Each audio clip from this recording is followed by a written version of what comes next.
Keep your home comfortable, efficient, and looking great with new windows from Green Energy. We only provide the highest quality, most energy-efficient windows available with the lowest installation costs in Maryland, D.C., and Virginia. Green Energy windows have the highest efficiency rating, designed to lower your energy bills. Bring us your estimate from any competitor, and we promise to beat it with a window of equal quality.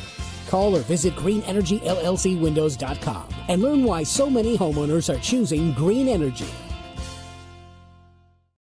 And welcome to the show. Again, sorry for those who hanging around. Sorry, we're running a little late. My train was late today, so that's my excuse. And man, I'm so sorry because we had so many exciting things planned, but it's still gonna be a great show. But again, running a little late, so give me a few seconds to get my wind together.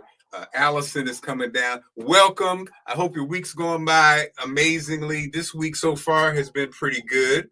I can't complain. We got topics. We got hot topics. We got fun topics. We have guests. Yes, we have guests on the show today doing something a little different than normal. And so we're excited about that. Let me see if I have my have my rundowns here. Let me hold on. Come on down, babe. Allison had to get me from the bus stop. You know, man, I tell you, every time when I was laying this out, I was like, oh, this is going to be good. And then I laid it out, and sure enough, things pop up. But that's how life works, right? You got to be ready for every twist and turn. I see people are hopping on. This is a good thing. And we're on. I want to shout out. We got Facebook popping, Instagram, LinkedIn, and YouTube. Okay, we have a nation of followers tonight, and of course, I left my one sheeter at home. We have Carl with the K, who's joining us later tonight. Normally, Carl with the K kicks off the show, but tonight he's going to be later. He's going to be joining us at 5:45. We have our guest at 5:30. It is Black Married Couples. It's a Black Married Couples Week conference. We're going to be talking to the Black Married Couples Week conference people. We'll be doing that. Say what's up to April's in the house. Our regulars checking in. I'm trying to see what happened here. I had my little, I took a picture of my rundown. I took a picture of my rundown. Now I can't run down my rundown. Allison! She's coming. But, Allison is the star of the show. That's the beauty. When you have the beauty, the star of the show, as a wife, it's amazing. I got it. Oh, wait a minute. Allison's calling.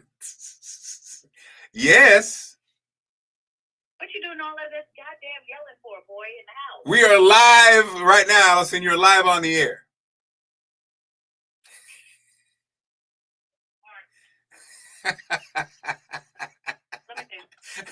Come on downstairs now. I thought it was 5. No, the guests are 5:30. We're up. Okay, bye. Yes, Carl with the K. We got the astronauts are back. Trump and segregation. The Just Hilarious situation.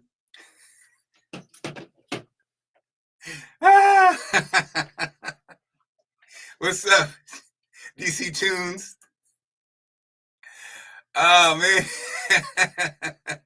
Okay, thanks. Marita was looking out. Yes, Kathleen, she's coming. As you can see. Yeah, so Monique was going to join. We have a couple of Moniques going on. So Monique Smith is a friend of the show, and Monique's journey is amazing. Both Monique, we've known Monique for 15, 20 years. We met Monique Smith years ago when she was a woman who did not know her family background. You know, it was a whole mystery. Someone who she thought was her family was her family. The person was not. And so she was on the path of trying to find out who her family was. And in that, there she is. The superstar has arrived. Yes. I thought we were going on at 5:30. So I'm telling them about Monique. I'm gonna play the trailer. Oh. So Monique, again, Allison and I have known her forever. And when I was on the Big Fat Morning Show, I interviewed Monique about her story. And then Allison actually interviewed on television over the years. She's amazing. And we have quite a few, but not quite a few. We have some people in our lives that we've known forever that have these stories that don't have an ending. You know, another one comes to mind where something happened, a family member, and they're trying to get to the bottom of it, and they don't know an answer yet. Well, Monique's story ends. It's a happy ending because she in fact finds her family. She found her family. So now as we speak, Monique knows where she came from, who she came from, her people. She discovered her sisters. So it's an amazing story. So much so, there's a movie that'll be coming out. We're going to interview Monique. We're going to just talk to her briefly because the new trailer came out. I want to just have her pop on because she's going to do something with her family tonight. But in April, when the movie actually comes out closer, we'll have her on for a full interview. But this is the trailer for her movie. So check it out. When I was a young woman, I discovered my entire identity. When I was a young woman, I discovered my entire identity was a lie. None of these people are my real family. I was kidnapped in the late 60s by my so-called mother. It doesn't look like you were ever reported missing. What makes you so sure you were abducted? According to all public records, I do not exist. I'd have to find the truth about our family. I will go to my grave before I tell you anything. I may never find the truth. You have come too far to give up now. Your family is right in front of you. You can never know the emptiness that I feel. You ready? I'm ready. Not My Family, the Monique Smith story, premieres April 12th at 8, only on Lifetime.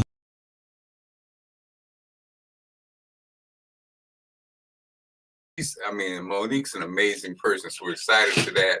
So yeah, babe, I hopped on because some of you get timed out on some of the platforms. So as I hopped on, April was waiting. Everybody, where's Allison? Hey, Kathy Land. Shout out to everybody hopping on again.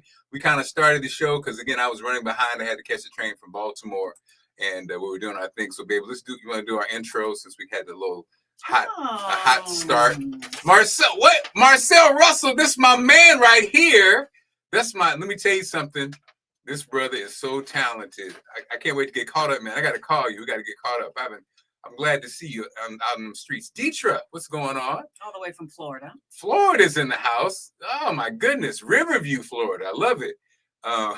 What is that? The world's becoming very ghetto. Okay. All right. I don't know what that means. Yeah, let's talk about it. Why? Gavin, Dr. Montgomery, babe. Congratulations to Gavin.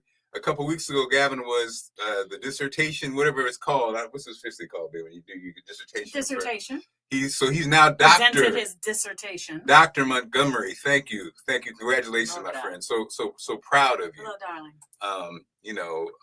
Yeah, she was not Monique Smith, not Monique comedian, but yes, Monique was adopted.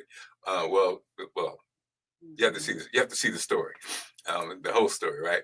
And yes, Harlan, Miss Bailey made it. So, babe, everybody's here. The family's here. We got a lot of folks listening in.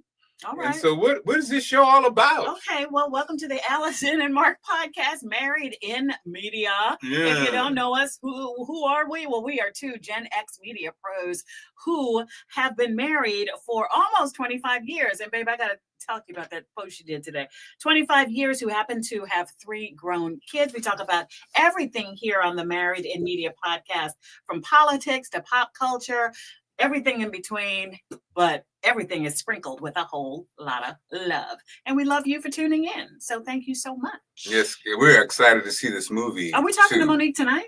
No, we were okay. She had another thing at 5:15. That's why I hopped on. Okay. But so we're going to get her closer to the movie comes out in She's April. phenomenal. And what I love about her is, man, she has the best attitude. Yes. What she does not look like what she has been through as far as her demeanor and how her outlook on the world. So everybody can learn a lot from her and her amazing story. I'm glad everybody's going to know about it. Yeah. And so, babe, we're excited tonight because we have guests tonight. Yes, we do. And the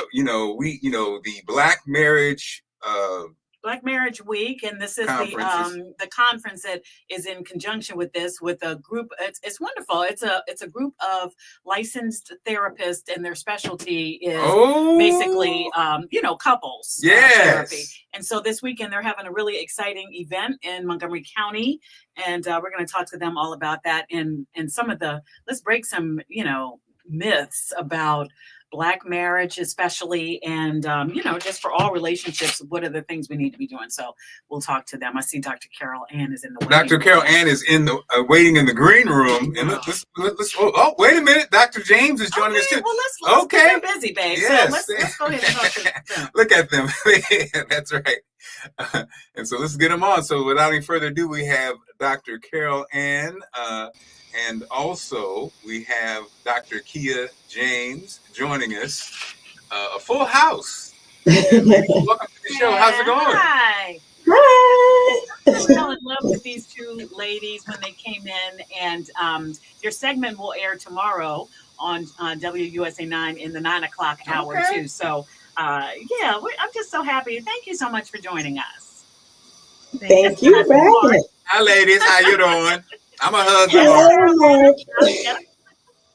Okay, and that's Kia at the bottom. So this is Marc, and like I said, when we met, we're coming up on 25 years. Hi, we're coming up on 25 years, and what I know for sure is that everyone can benefit from relationship checkups and check-ins and making sure you're on track. So I'll just start with you, Dr. Caroline. Can you just tell us what is going on this weekend? It's Friday and Saturday, right? Uh-oh. It is Friday IP Day. We're going to have wine tasting on Friday evening at Miss Toya's. And later on, we have a sexologist, Goody Howard, that's going to do the rhideology class. Wait a minute now, rhideology. Sexual positions class, absolutely. And on Saturday, you got to work the middle. Look at Kia's face. You got to work the middle, change positions. No. Yeah. And this so how? Okay, are there spots still available for the conference or I really want to call it a marriage retreat. How should I label it? Okay. It is. We actually say it's a retreat style conference because we're making sure that they get in their date nights, right? And we pack it in there so that they have time to date, have fun, learn skills, practice the skills with therapists there. We'll have 2 male therapists there as well. Max Stanley Kuzo and Bashay Williams, Paul Bashay Williams will be there as well. Even the yoga is a therapist. Our person that's teaching yoga is a therapist, Xanthia Johnson.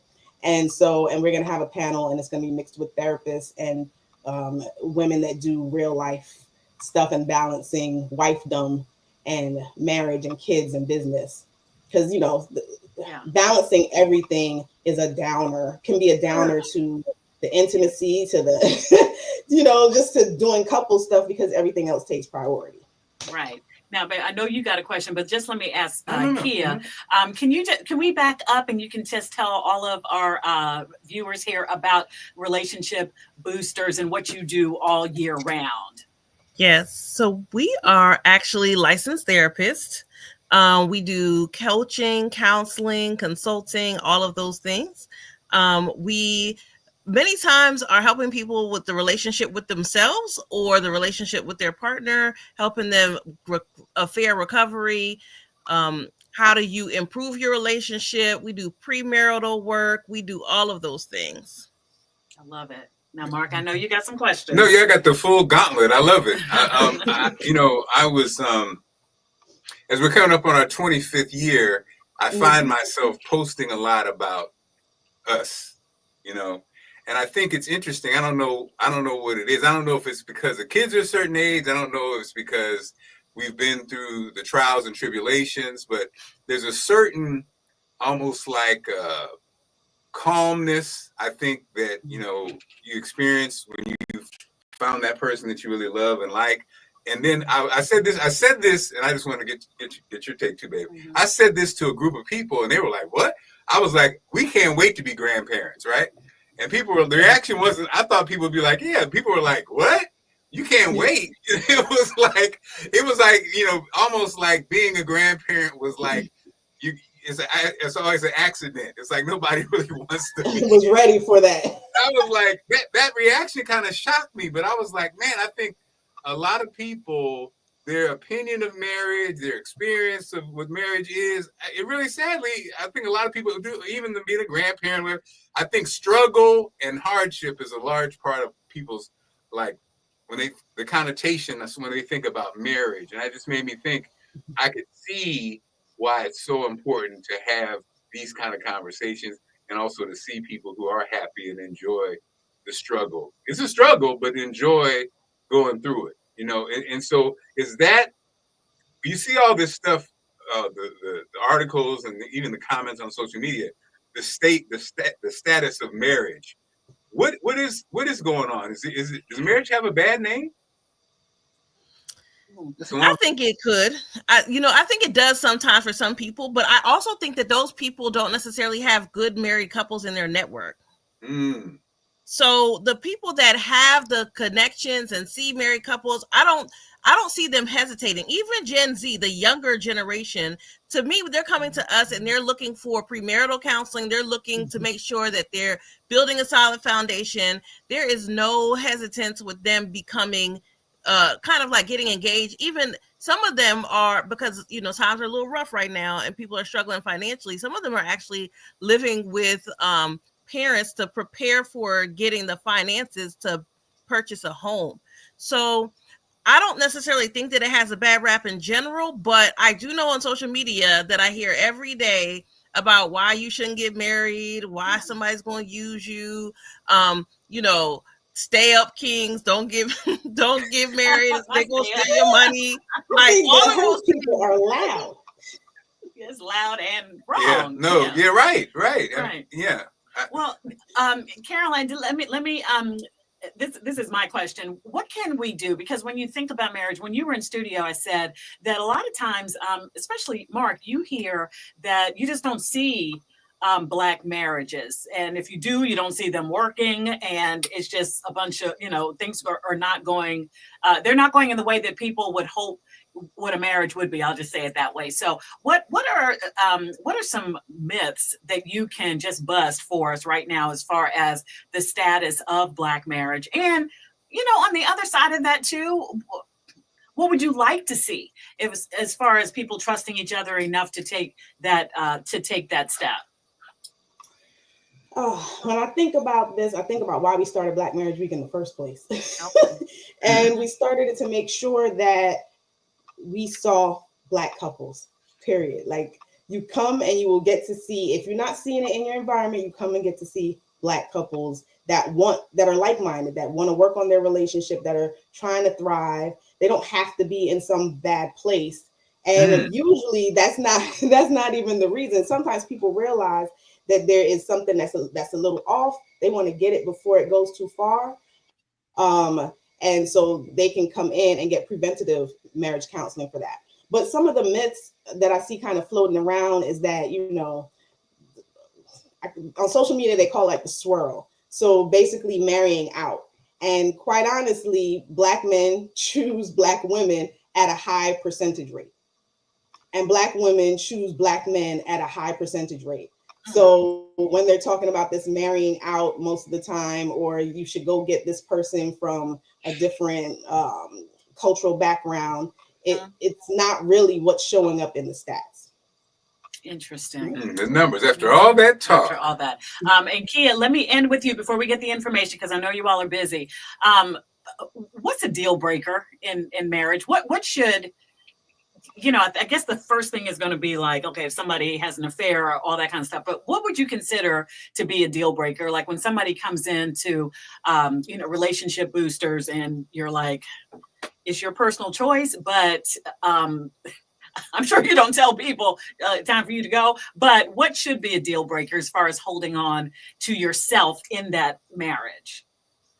The only deal breaker that I can think of right now is abuse, right? Okay. And most people, like many times, if you're coming with that, we're not going to do counseling because that is dangerous. However, if there's things that people say, you know, I would leave if the person had an affair on me, or I would leave if this and that.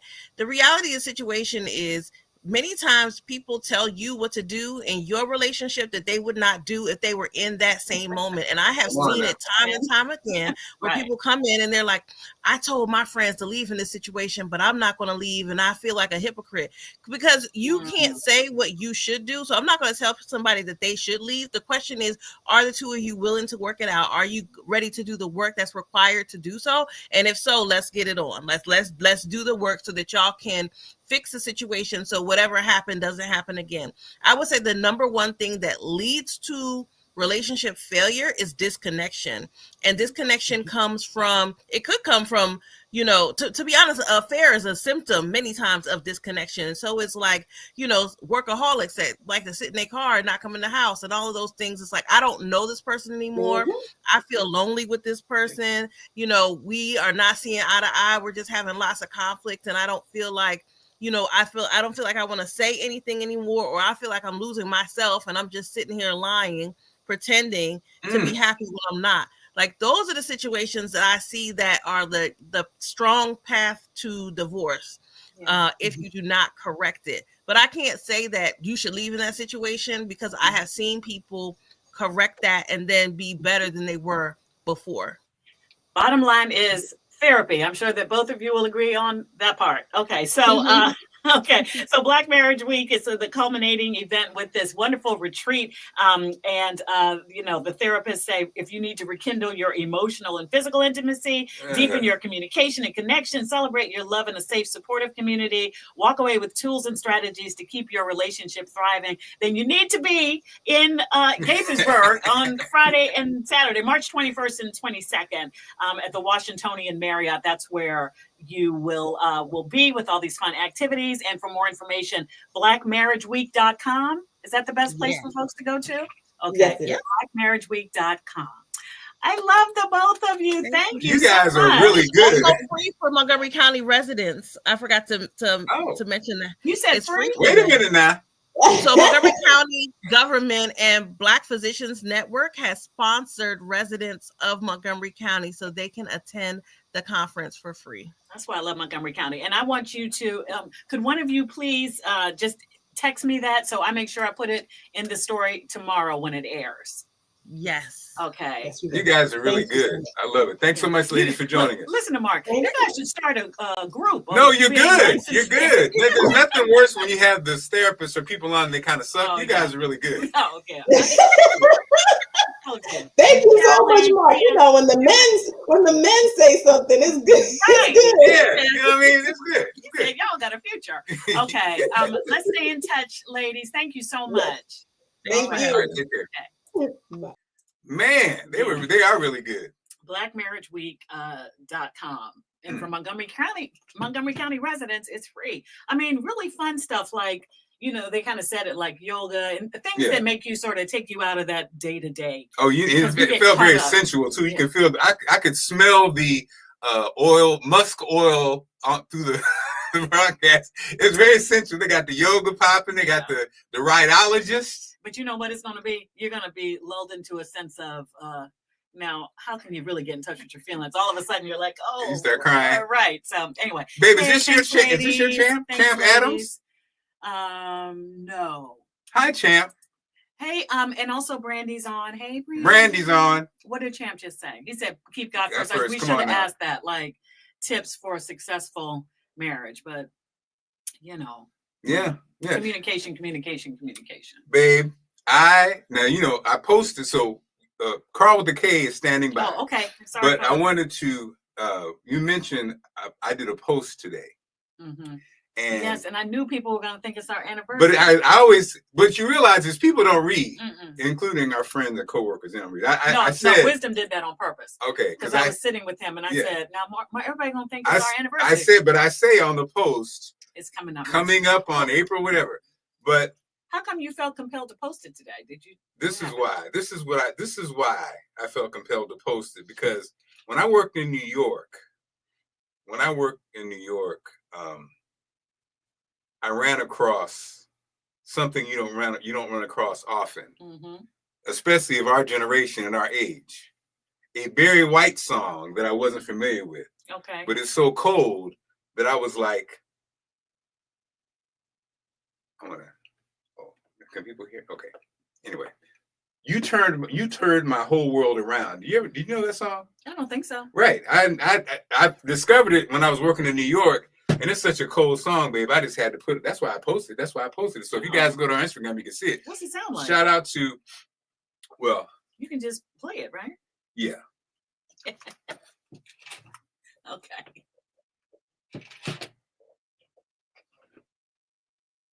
I'm in through the phone. Well, that's what I'm trying to do. But you can't hear. But anyway, Carl with the K is standing by. We'll come back to that later on. All right. Carl with the K, patiently standing by. Carl. He was busy, but he made some time for us anyway. Carl with the K. I always make time for you guys. I came in kind of late in that last segment. That was an awesome segment about marriage. Yeah. And I'm fortunate enough to have found love again because, Mark, as you know, I lost my wife. Yes, amazing woman, by the way. They were a dynamic duo, Carl. Congratulations, man! You found love twice. That's not easy to do. But the one thing that happened after she passed that I always tell people to do is you spent a lot of money on it. Every so often, go through your photo album and your wedding video. Sweet. Because then I was watching it. I had people who had passed away before her who were there. Yeah, that's true. Yeah. You know, you start remembering your feelings of that day. Yeah. It's a real good call. Bring back. And like I said, you did spend a lot of money on it. And you did. And you probably last watched it a year after you got married. Exactly. And it probably somebody if it's on VHS, it might have a football game on it by now. Right. And you don't have a VHS player. So There's that. So Carl, normally you guys catch Carl at the beginning of the show. So we actually, Carl, the good news is got us a little, since we're running late today, you got us a little late in the show. So a lot of times people get a chance to see you for the first time. All right. Oh, well. So this is if you all of our trivia in the chat, feel free to hop in and participate. And again, if you're on Instagram, I don't think we can see your comments, but everybody else, I think we can see your comments. So, this week and next week, I'm going to be honoring, women for Women History Month and our women, of course.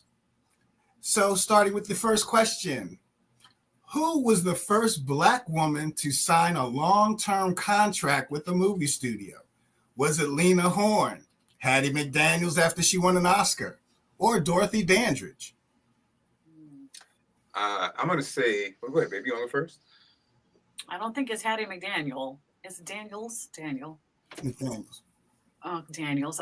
I'm gonna go with just because I think I know more movies from this actress. I'm gonna go with Lena Horne. I'm gonna go with Dorothy Dandridge. And it is Miss Lena Horne. Yeah. Yeah. Miss Lena Horne. I just saw it. I just forgot it. I just saw it.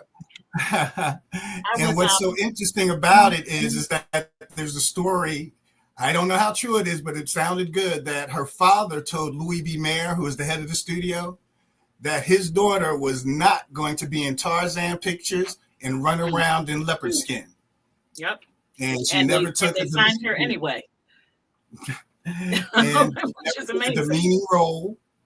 And I have no problem. I know a lot of people might have problems with people took those demeaning roles, but it's those demeaning roles that gave us Ava DuVernay. You know. Get me the connection. Get me there, Carl. How do you mean? It had to happen. It had to happen. It had to start somewhere. Yeah. Oh yeah, facts. From that start. Yeah. It was like, okay, we're in. Okay, we're not going. Okay, now we're not going to take these types of roles because we're proving ourselves. Yeah. Now we're going to prove ourselves that we can do acting and directing. Now we're going to do ourselves that we can produce. So all that had to happen. Honestly, we had to keep proving ourselves. Yeah. And those, I think, I'll give you that. And the thing that generation really did that I think sometimes gets lost is that, you know, from Hattie McDaniel to Step and Fetch It, they did those roles and then taught the next generation not only creating opportunities, but they made opportunities for them. Right. You know, showing them the way, creating jobs for them, financing for them, and their impact was not just in the acting world. They were, you know, like a Step and Fetch It, who many people, you know, thought he brought the race down. But you know, I never forget hearing when Ali won that fight with the mystery punch that nobody saw. He was like, "That's who taught him. That's who taught him the punch." So yeah, and so it was like he was wealthy, and so he had a whole bunch of influence on a lot of things. I think he also owned a Negro League team at one point. Yeah. So there was a lot. Like I said, you had to have that beginning, and you had to look back because without all that, you would not have nobody. It's like when Eddie Murphy had a joke that people would, you know, in the hood be like, man, if I was in slavery time, I'd have told Master to kiss my butt. No, you got hit by that whip. Right. Yeah. Okay. So now it's not a whip, it's legislation. But let's move on. We'll get into it. Real name, Lincoln Theodore Monroe Andrew Perry. Yes. It's like a long name. Yeah. That's one of my early trivia questions. Yeah. Okay, I'm sorry. Go ahead. Young Carl had that question. But Patricia Bath was the first African-American woman to receive a patent for medical purposes. Her invention helped what kind of surgery? Throat surgery, cataract surgery, or foot surgery? Cataract surgery. Oh. Final answer. Okay. Well, I'm gonna stick with that. You said it so strong. I mean, she said that with her chest. Cataract, Carl, with a K. And it is cataract surgery. Okay. How did you know? I just saw it. Okay. I just saw it. Literally, like, you know. She invented the laser phaco, which is a new device using lasers to help remove cataracts. Wow. Unbelievable. Oh my God. And if anybody, my Uncle Earl, I never forget this. Do you remember the old cataract surgery? My mother had the new cataract surgery and I had LASIK surgery. But my Uncle Earl, who was sadly in the military and had to go to the veterans to get his cataract surgery, which is a sad state. He went in and I'll say this. When he came out, they had a metal patch with holes in it. Oh, wow. So you could through the patch, you can see the gauze through this metal contraption on his eye. My Lord. And so when my mother had hers, talk about technology. That was my memory of cataract surgery. Right? So my mom had cataract surgery. Yeah, I remember. She was going in like, "Oh Lord, I hope we all were just like, oh my God, this is gonna be terrible." So I come to pick her up. She's sitting there with her glasses off, and she's like, "Baby, I can see." She said when they went in there with lasers, took cataracts off, put a new lens on her eye. What? So for the first time since she was 13, she could see without glasses.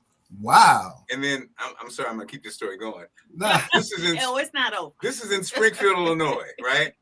And she was diabetic, so they sealed her leaky vessels in her eye. Wow. They were so great at this surgery.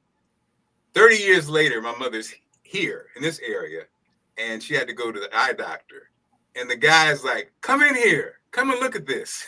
Those seals they stayed. That's 30 years later. They still were sealed. So, that story you'll never need to know ever in your life. But, hey, come to my house. We know who to thank.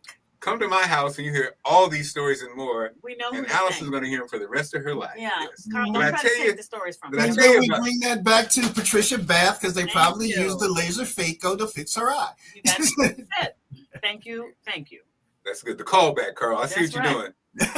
Learned that in school. This last one is just a little fun one that I really didn't realize. But Janet Jackson played Penny on Good Times. What's Penny's full name? Is it Millicent Gordon Woods, Cynthia Ann Krebins, or Lucinda Jackson? I think it's Cynthia Ann Krebins. Never knew this, so I'll go with Lucinda. Well, she's Penny, which is a scent of Millicent. That was wow. They would, yes. Millicent Gordon Woods. What I know is that iron scene. Oh, the iron scene. Life. Oh. Yes. Even a horrible moment in a sitcom life. Oh. Yes. When sitcoms get serious. I think did Janet's acting as Penny carry over as an adult? What are you trying to say? I thought you were going to say, did that come from true life? What's he trying to say? Oh, and then that. Wow. Well, Carl, it's been a really pleasure.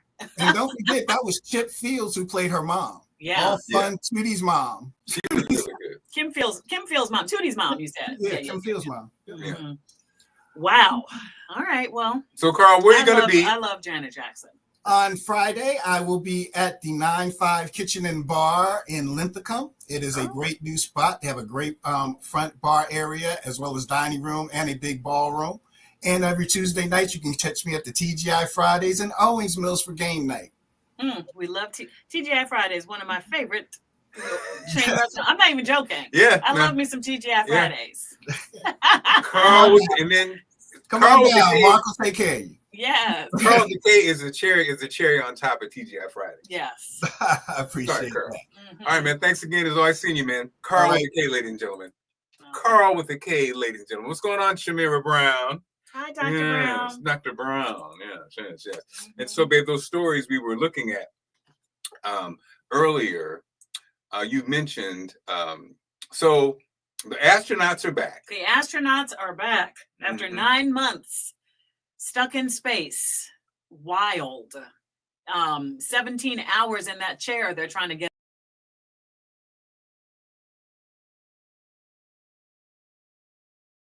It's the embodiment of what an astronaut is. When we think of astronaut, that's what we think of. Like, yeah, it's easy to do the mission, come on back. But they did so many experiments while they were there. I know they wanted to come back home, and you felt for them. And to be quite honest, I was holding my breath the entire time for them coming home. But they made it back, and just that's just excellence right there. That's just good old diversity, inclusion, and excellence with this crew right here. So nice. with Sonny and with Butch. And so I just loved it. And I'm just so happy that they got back. But it was giving a little I Dream of Jeannie with the splashdown. Yeah, it was. But they're back and hopefully they're good. But it's interesting. Space does all these things to you. You get taller in space because the spine does something. But also they were saying like to just pick up a pencil or something. It's a chore, like you don't realize because you've been so weightless for so long. So, I'm happy that they are back. That story just touched me today. Like just seeing them, it was just a wonderful way in a really kind of what's the right word for this news cycle we're in? This news cycle we're in. It was nice to have some good news, and that's definitely some good news. This is some news that's not that good.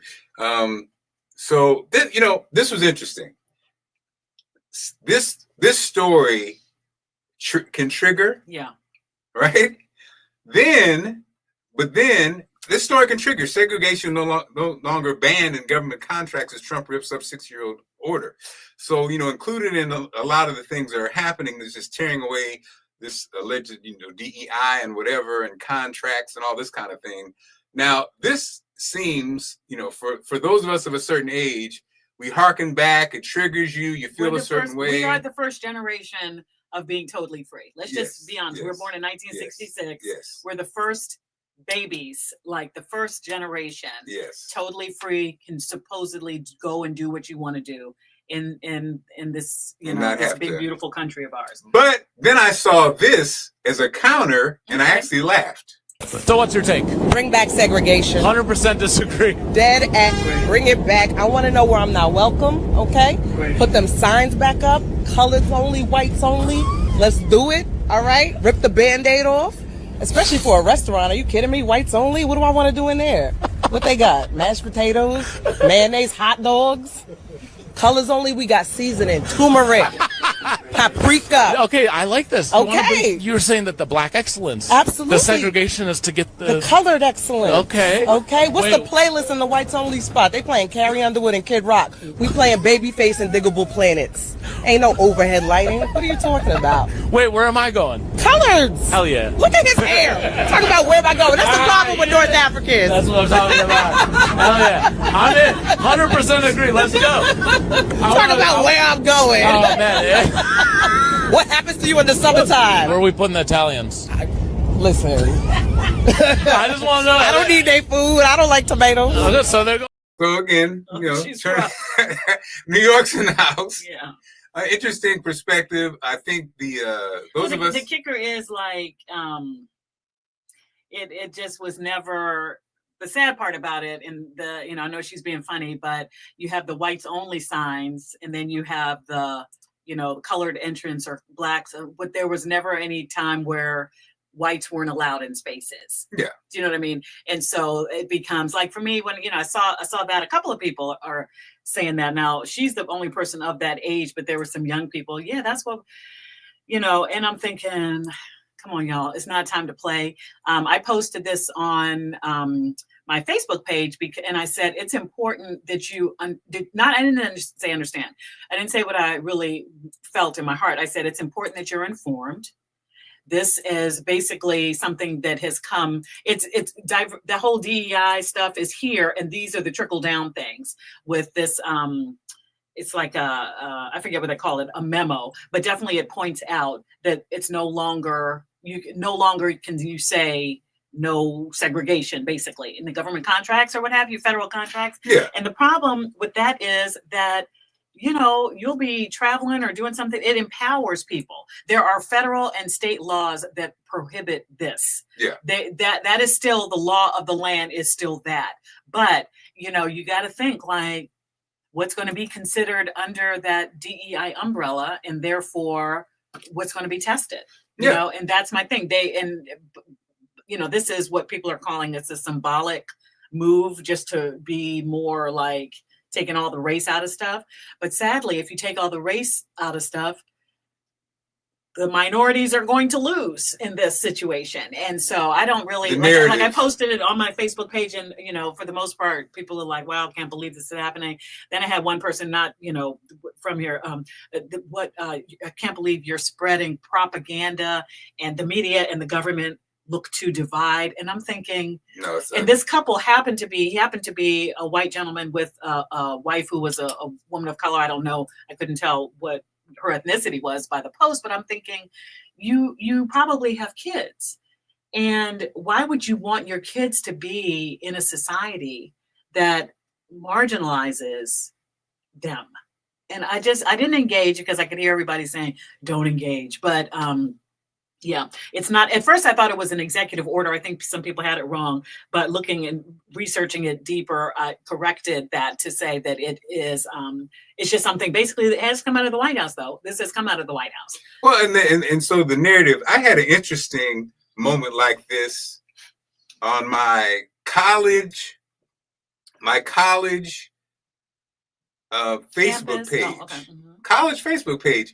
Because I really, like you said, what you just said, the narrative, how the narratives can flip, and how people can, it's almost like people always say, let's get away from race, or let's get away from whatever we want to talk about. But you can't get away from it if you haven't dealt with the history of it, right. Fully explained it.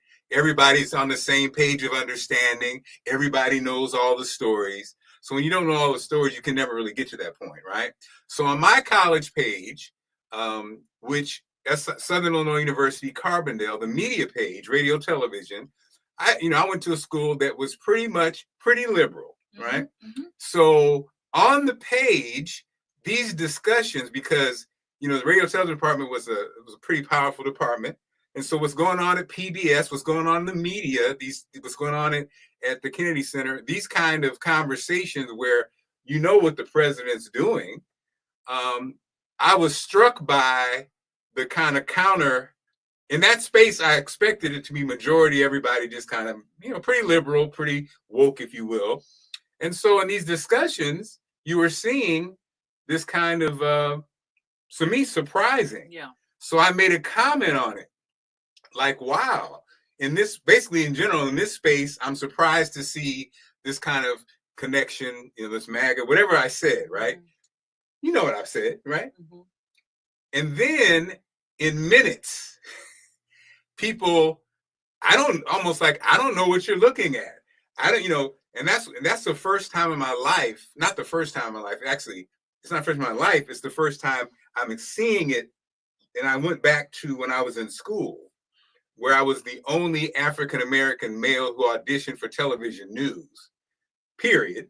And I was the only African, that worked at the college radio station. That was the only one. And so you telling me what I'm feeling is ridiculous.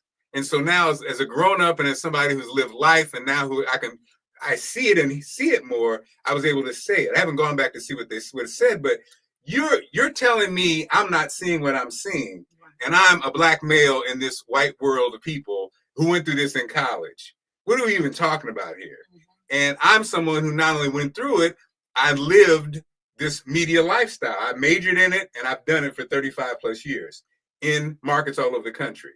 And they have, tell me what I'm thinking, you know what I mean? Yeah. And so, but that's the kind of loop you get in at work. It's like I always use women because it's a prime example. When a woman tells you they feel something at work and a man says, oh, I don't think that's the case. What are we talking about here? If you say I don't feel comfortable, then you don't feel comfortable. Right. I don't have a say because you're telling me your thoughts and you're a woman. Yeah. And I think this is where we are in this race conversation and what's going on. And like you said, some people, what the guy said to you who has, mixed race. And another person too was like, this is still taken care of on a federal and a state level. You saw it?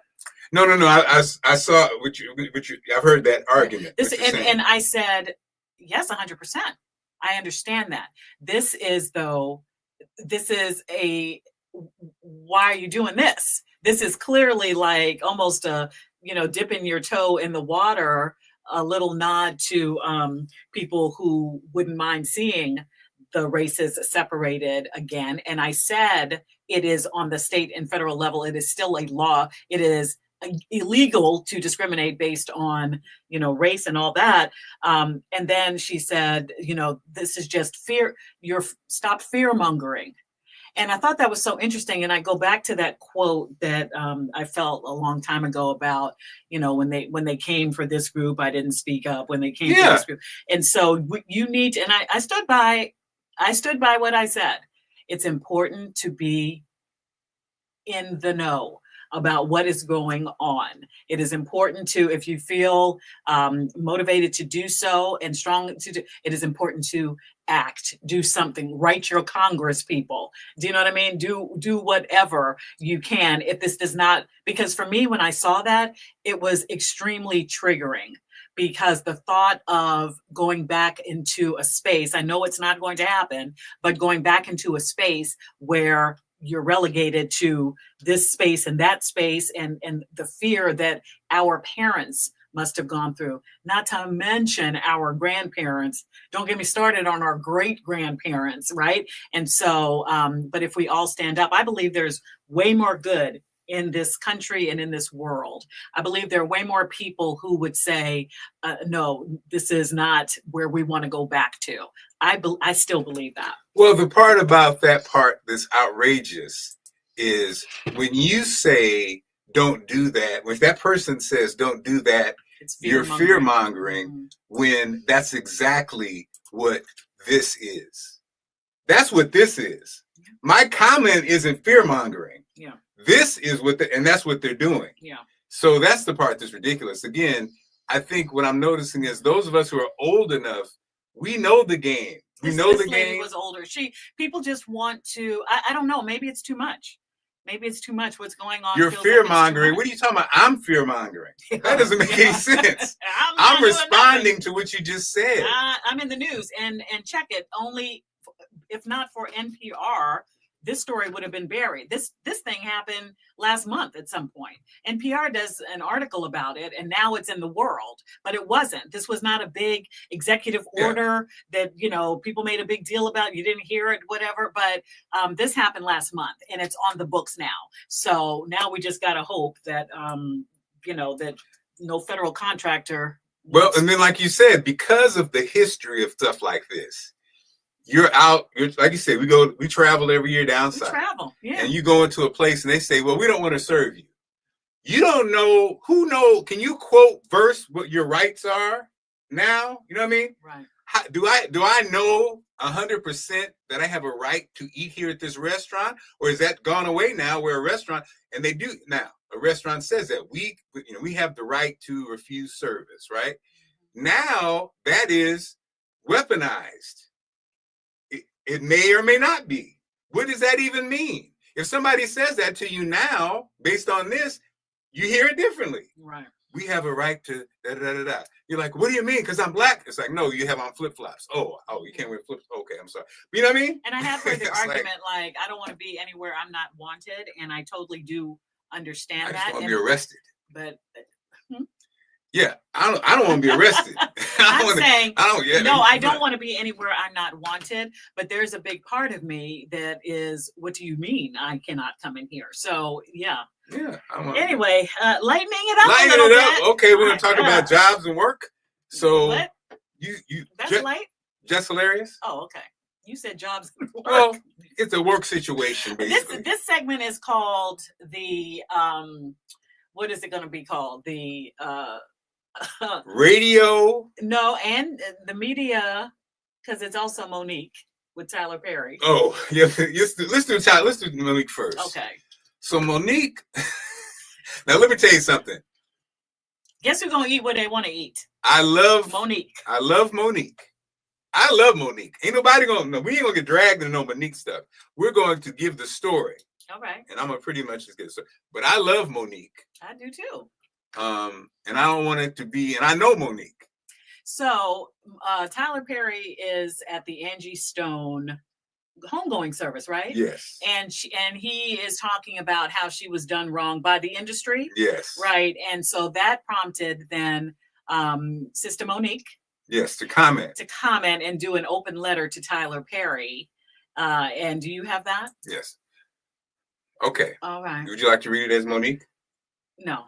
Okay. I'm not doing any would you read it? You're the professional, babe. Go ahead. Okay, well, she just said, I recently watched your heartfelt speech at Angie Stone's funeral where you expressed frustration over her mistreatment by the music industry. And it struck me and my husband, Sydney, because, Sydney gonna be in it too, as poignant. But it also made us reflect on some unsettling discrepancies in your actions towards me.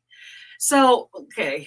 There's a lot of questions here. Is it the time and place? So let's just keep that. Number one, you expressed anger over Angie's mistreatment, yet you label me difficult to work with, despite never having worked with me. How can you condemn poor treatment of others when you've imposed the same on me? We have audio of you admitting you were wrong. Okay, well, so there's audio that pretty much, that's null and void, right? You already took care of that one.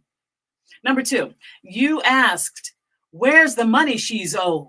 Well, where's my public apology that you promised in 2016? The false narrative you perpetuated helped to blackball me, costing me tens of millions. Where's the restitution for that? You mentioned being tired of us not receiving the benefits we deserve, yet you asked me to promote Precious for free without a contract or compensation, which highlights your double standard. Now, what did he have to do with Precious? Oh, he on behalf of Oprah and them. Yeah. Asked him to do it. Okay, and let's just do this. You said we should be careful of how we treat children of God, as a man of faith, where's your responsibility to act with love and truth? You promised me an apology years ago, but it's yet to come. Unlike the music industry, which you rightly criticize, we have audio documentation of your actions. Shouldn't you be held accountable too? That's pretty much it. And so, yes. And I think the answer to that is yes. So I guess the question, though, is, was this the time or the place to do it? So do you think that she was right in doing this in her actions? Let me say this. I understand, because if I saw somebody who I thought had like really done me wrong and cost me like, a bunch of money and my reputation, and then they're going to stand up there and be like, yeah, well, that's wrong what they did. I get it. I don't know why this had to be a whole public thing. That's my only problem with it, because then it kind of takes away the. And it was a public thing already. It was a public thing already. I think it's the frustration. So I'm with you. I agree. I don't have a problem with her feeling that way. I just probably wouldn't have done it there. That's all I'll say. Okay. I don't have a problem with anything. See what happens. And so, of course, chat. We always curious to see what you have to say again. And again, I understand. You take the comments out? Oh, you just doing that? Okay. I understand. I understand the frustration. I agree with what she's saying. I guess it's just the question of, is that the time? And you know what? But I guess now I think, and nowadays when the world is on him, and he's up there saying it. I mean, shoot, I get it. Because you get triggered. He was up there just going in, and I mean, it was one of those things that. What's up, cuz? Vivi's in the house. Hey, Vivi. Vivi, what do you think? And then Ray's in the house, cuz Ray just getting off. Ray be making some good money. Ray got some good savings. What do y'all think? Chat, chime in, chat. Okay, well, let's do the Just Hilarious too. This is the second one, and I had a title for this grouping of stories, but I forgot what it was. Now this one is like, what I do like is like sisters are speaking out. Yes. They're speaking out. They're like, nope. Flag on display, and let's talk about it. So we're gonna play. So the first part is Just Hilarious. Before she was on her IG, kind of voicing where she kind of felt about what's going on with the show, and then it kind of goes into today. They actually talked about it as a team, which I thought was really good. Okay, what's the background? So, baby, do we get the comments on the Monique thing first before we do it? Oh, sure. Okay, let's see. So let's get the comments first. Okay, Ray just said LOL. Ray said, okay, there you go. Ray said, no problem, but wrong place. Yeah. Vivi says it wasn't the right time. Mm-hmm. So I think, again, I think our age group, and we're older than y'all, but feel that way. I think it's kind of how we were kind of raised, though. Yeah. We kind of, and I think almost to a fault, because like you said, babe, what Just Hilarious did is something that I would have never done because we were just taught never to do it. Yeah. You're the polite generation. We're the polite generation. To a fault. You're making all this money. You know how they do it. You're making all this, your family too. You're making all this money. Just be quiet. So Just Hilarious, who is one of the team members of the Breakfast, is it Club or whatever it's called, in New York. She got pregnant. She's a comedian who got this job. She used to do online Just with a Mess, and it was very funny. And so her social media following, her comedy, Out of Be More, got her on the show, and she's kicking butt on the show. She got pregnant. She recommended this young lady for this, who I think is a producer on the show, but also has a background in media, who's very good. And so she came in and subbed for Jess, and is doing an amazing job. And she's more like news-based, so she actually will do Jess was being funny and covering entertainment stories. This young lady did a more in-depth, kind of like able to handle debates and conversations about politics and things like that. That's more of her skill set. And so when Jess came back, you know what happened? Social media, so many people were like, well, y'all need to keep her and get rid of Jess. That kind of thing. They create the bad, they create the thing. But the thing but she also said that none of the crew didn't come to her defense, though, right? She felt like, everybody says she's better than her. Yeah, nobody really defended. Mm-hmm. And also she said she was frustrated because she's like, okay, so now the Just with the Mess thing, which was really a bit, she comes in with kind of like real news. why are we doing these segments together now? It's just a different thing. So either separate the segments, you know, don't just lump us together. There's a whole show. Why are we doing this thing together? Or have her do the news thing and I do my thing. Right. You know, so and that makes perfect sense. So this was her. So I said the first part of the video was her on her IG just kind of talking, frustration wise. And then that's why I was like, is she still employed? And then the other clip was this morning. Everybody was in, they kind of hugged it out. I don't have no reason to on that girl. I don't. No, I didn't like her when I came back because I'm like, all right, what's going on? What's going on? She knew it. We had a conversation.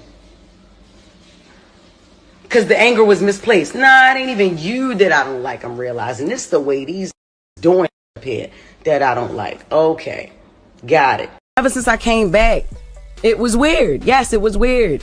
How I pick her to fill in for me, right? I come back, she ain't ever leave. Then, all right, cool that she don't leave, but she's on only during my segment.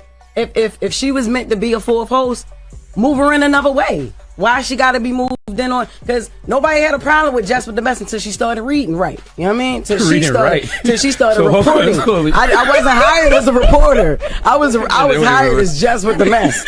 So she started reading and delivering details and all that stuff. Yes. Then that's when Jess with the Mess wasn't good enough no more. That's how it was presented. I don't have no reason to. I'm really glad about. Sorry again, babe. Pardon me? We didn't hear what the first part. What I'm really glad about is that she realized that her anger was misplaced. Yeah.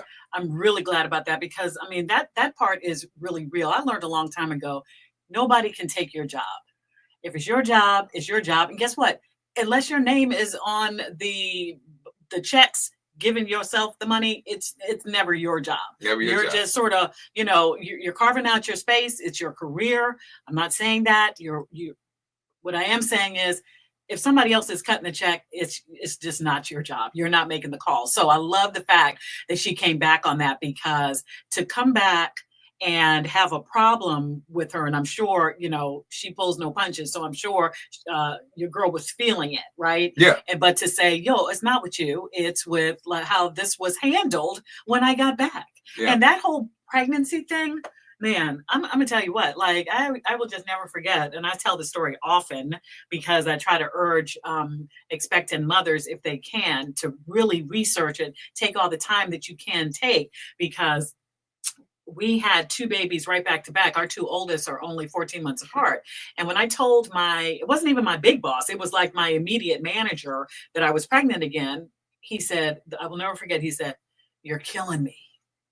So now I'm sure all of that was just transferred to the little baby that was growing inside of me, you know, feeling like, am I going to have this job? And if I'm honest, when I got back to work, my role had changed. I basically had to claw my way back up to where I was, and where, you know, if you watched me on Fox 5, where you saw me back in the day, because these rules, we're still very behind when it comes to that. So Jess was pregnant, comes back. So I get it. You're already probably feeling like, is this job going to be here? But I'm just glad it's worked out. I guess she still works for the show, right? Yeah. So everybody's there. Still on. It looks like they're going to work it out. And I think, again, that was kind of the difference. And I think you're right. I think, you know, she's valued. I mean, I think it's showing that she's valued. And isn't that what we all want on these jobs?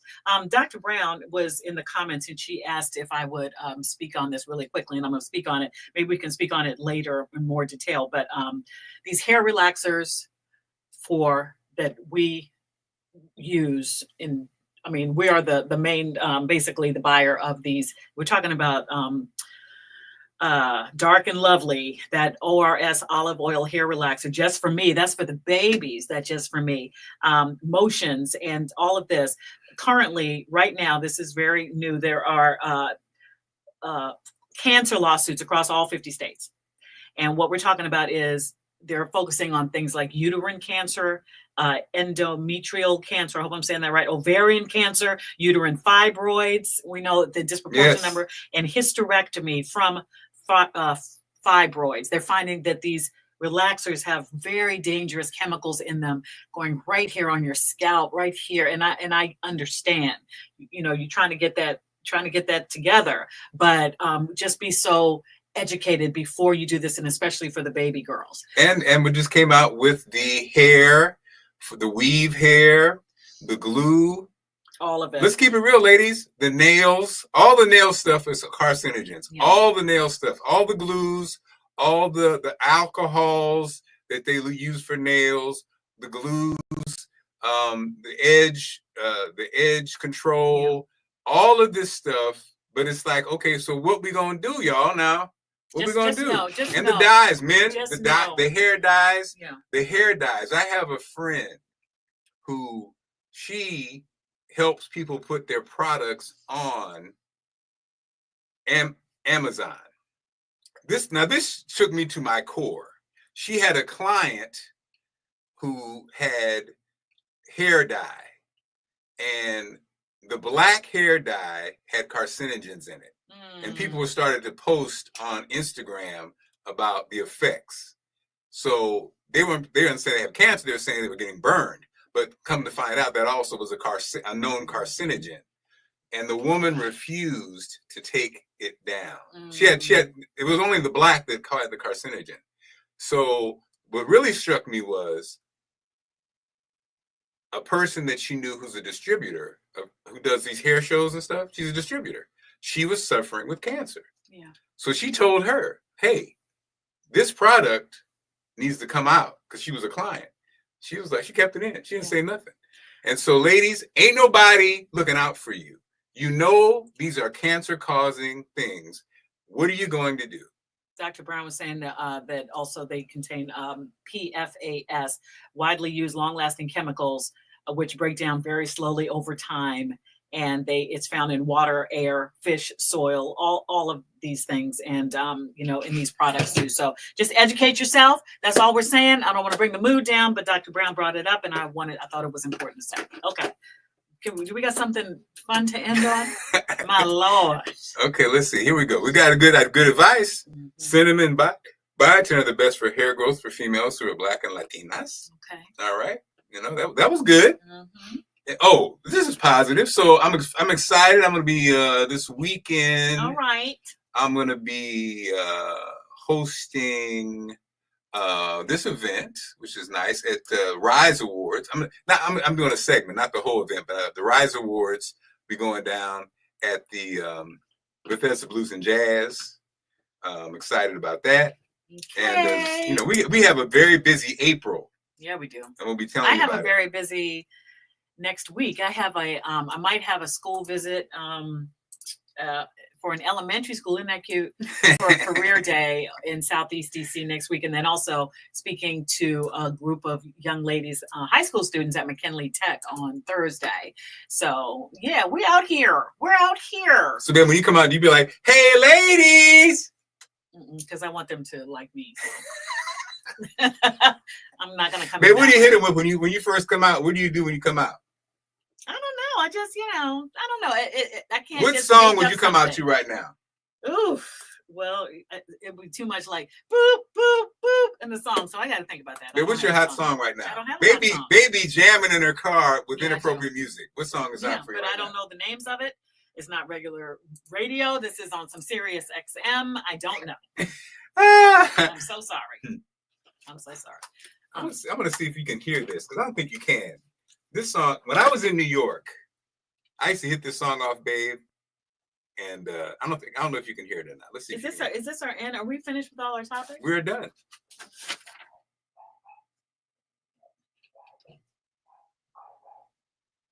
Now, wait a minute. Now, hold up now. Oh, Lord.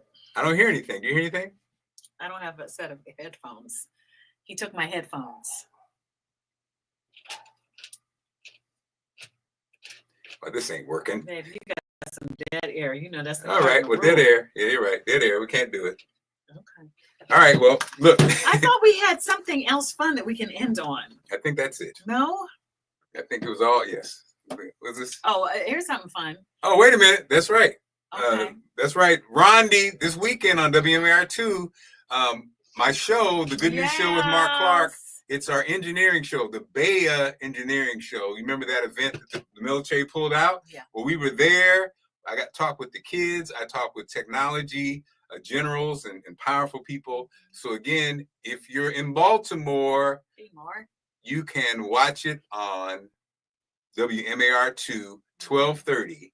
Make sure you check out the Good News Show with Marc Clarke. Okay, Karen Simmons, I think it's Bathia, first time here. Where's Karen at? Hey, Karen, welcome to the family. Welcome to the family. Yes. Yes, look at that headshot. Karen got the hair flowing and going. Kennedy back in the day. Yes, and then also Angela, what's up? Right. Yeah, you know she come out. Allison is, I love to watch her work. Oh, what? I don't know what I'm coming out to. And I don't know what the message is, but I cannot wait to talk to these young ladies, these girls at McKinley Tech. Here's something fun to end on. I don't know how fun it is, but there was a stick up down in, where was it? Was it in Florida? Because it sounds like Florida. These 4 people held up a store with 2 pythons. Yeah, that happened. Oh my goodness. And they don't know if they were using them to be a threat. They just had them. And the man just was like, whatever you need to take. They took $400 worth of CBD oil or something. Thank God I'm not in radio, because that's an offensive joke ready to happen. Oh. Okay. All right, babe, any parting words? I don't think I do. Well, we just need to end on something uplifting. That was it. I think that was Here's it. something. Oh. You pitched your thing. So look, if you all, like a lot of people stream these days, we don't have cable anymore. So we got all these different, WUSA 9 Plus is our streaming platform at Channel 9 here in DC. And every week we do a Get Uplifted streaming show. The one that's on now is pretty cute. It's about cherry blossom. It's cherry blossom time in DC. So check it out, download it. It's completely free. It's WUSA 9 Plus, because a lot of people don't know that we have a streaming app. What about your show for also? TV. Yeah. What about your Get Uplifted show? Uh-huh. When is now, that? how do you know? Tell me somebody isn't listening by no. something. The stream. I'm saying, baby. It's on now. It's right now. They don't know what that. I just said it, baby. When you said that you talked about the app. I just said. But when does this? How does it work? Right now, if you go to WUSA 9 Plus, you will find the Get Uplifted streaming show. And this week it's about the cherry blossom. It's all different things. How to make a cherry blossom cocktail. We're talking about the events going around and all of that. So it's up right now. Okay, there we go. Yeah. Awesome. So don't get in trouble, okay? Who's gonna do it? She gets in trouble when she doesn't act right. Yeah. Look at Beverly. Beverly, give it to him, Beverly. Beverly's like, yes. Okay, well, that's going to be it, baby. We're hour 12, see? Huh? We were long. We were? Yeah, long show. Appreciate you. Oh, my God, we just be talking. We be talking. Hey, what's your show? We're watching Severed. What's the name? Severed. Severed right now. Are you watching Severed right now? And also, Skylar and I are watching The Bachelor with Grant. Do y'all like Grant? Oh, my goodness. People are saying Grant is corny. I don't get it. What do they want? Like, that he's a show nice ends guy. up making everybody corny. He's a nice guy. All right. We love y'all. Bye, y'all. Exposing the secret to stress-free tax filing with Jones & Associates. With decades of experience, Jones & Associates is your trusted partner in navigating tax season. We handle everything from solo entrepreneurs and mom-and-pop shops to corporate giants with ease. Our team of experts is dedicated to understanding your unique needs and providing tailored advice to ensure your success. Why stress over taxes when you can trust the seasoned professionals at Jones & Associates? Let us simplify your finances and turn tax season into a breeze. Because at Jones & Associates, your success is our top priority. Join the countless satisfied clients who have already discovered the Jones & Associates difference. Visit us online or give us a call today at 410-399-1433 and experience the peace of mind that comes with having a reliable partner by your side.